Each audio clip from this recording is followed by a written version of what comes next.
पूरा करने के उद्देश्य से उत्तर प्रदेश के यशस्वी मुख्यमंत्री जी के नेतृत्व में राज्य के किसानों की उपज को दुनिया के बाजारों तक पहुंचा करके उसका मूल्य संवर्धन किया जाना, इसी उद्देश्य से आज उद्यान विभाग के द्वारा यूनाइटेड किंगडम यूके को हमने राज्य का आम निर्यात करने के लिए फ्लैग ऑफ करके वहां भेजा है। ये पहली पहल नहीं है, हमारे राज्य की उपज को दुनिया की बाजारों तक उत्तरोत्तर प्रत्येक वर्ष जब से योगी सरकार बनी है हम पहुंचाने का प्रयास करते हैं और बहुत राज्यों बहुत देशों में आम हमारा जा रहा है। आम के अतिरिक्त भी औद्यानिक उपज हमारी जा रही है। मैं धन्यवाद देता हूं अपने देश के यशस्वी प्रधानमंत्री जी को, कूटनीतिक पहल के कारण आज यूके के द्वारा ड्यूटी फ्री कर दिया गया है, जिससे हमारी उपज का अधिक मूल्य मिलने की आशा हम लोग जरूर करते हैं। ऐसे ही पहले हमारे निर्यात पर कुछ संकट था, क्योंकि हम लैंड लॉक्ड स्टेट थे, हमारे पास कोई वाटरवेज नहीं था। वाटरवेज ना होने के कारण हमारा भाड़ा अधिक पड़ता था, इसलिए हमारा निर्यात कम होता था। मैं धन्यवाद देता हूं एक बार पुनः अपने देश के यशस्वी प्रधानमंत्री जी को, उत्तर प्रदेश के मुख्यमंत्री जी को, जिनके द्वारा निर्यात प्रोत्साहन करने के उद्देश्य से जेवर में एक ऐसा एयरपोर्ट निर्मित हो चुका है जो सीधे पूरा का पूरा जहाज हमारी उपज को भरेगा और दुनिया के बाजारों तक पहुंच सकेगा, जिससे हमारा भाड़ा कम होगा और हमारी बचत अधिक होगी। तो मैं उम्मीद करता हूं कि अब जेवर एयरपोर्ट के संचालन के उपरांत हमारे राज्य के किसानों को और अधिक मूल्य निर्यात के माध्यम से मिल सकेगा। हमारा जेवर एयरपोर्ट राज्य के किसानों के विकास में मील का पत्थर साबित होगा और अधिक से अधिक हमारा निर्यात हो सकेगा। मुझे गर्व है कि मैं उद्यान मंत्री के रूप में 4 सालों में डोमेस्टिक एक्सपोर्टर्स को गांव-गांव में मैंने उनको तैयार किया।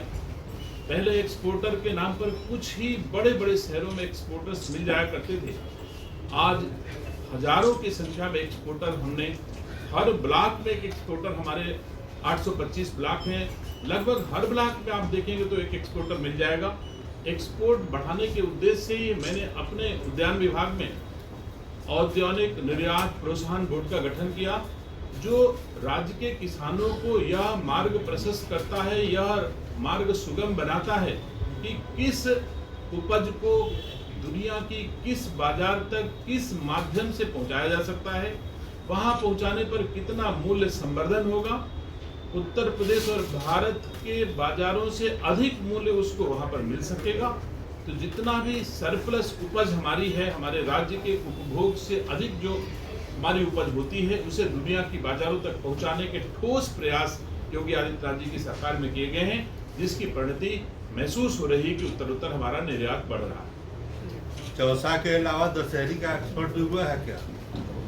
दशहरी तो मैं स्वयं 2 टन लेकर के मास्को गया था, तब से आज तक कोई एरोफ्लोट की जहाज नहीं जिसपे हमारा दशहरी ना जा रहा हो रसिया को और साथ साथ और भी देशों को। हमारे आसपास बहुत सारे देश जहां पर पहुंच सकता है, नेपाल है या और छोटे छोटे देश हैं जहां पर हम वाहन से पहुंचा सकते हैं, मार्ग के माध्यम से पहुंचा सकते हैं, वहां भी हमारा दशहरी पहुंच रहा है। दुबई में बहुत मांग रहती है दशहरी की, क्या वहां भी गया है?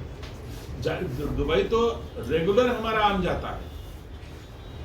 ये बात सही है कि वाटरवेज ना होने के कारण दुबई में दूसरे देशों की उपज आसानी से पहुंच जाती है। मैं उन देशों का नाम नहीं लेना चाहता हूँ, लेकिन वो समुद्री मार्ग होने के नाते थोड़ा थोड़ा उन्होंने एक छोटे से जहाज पे 10-20 टन आम रख करके वो पहुंचा देते हैं, उनका भाड़ा भी कम पड़ता है, लेकिन फिर भी हमारा दशहरी दुनिया की बाजारों में, और दुबई तो बड़ा सामान्य बात है, हमारे सहारनपुर के एक्सपोर्टर्स हैं जो बड़े आराम से लखनऊ का भी और आसपास का भी दशहरी लेकर के वहाँ ले जाते हैं। बधाई हो।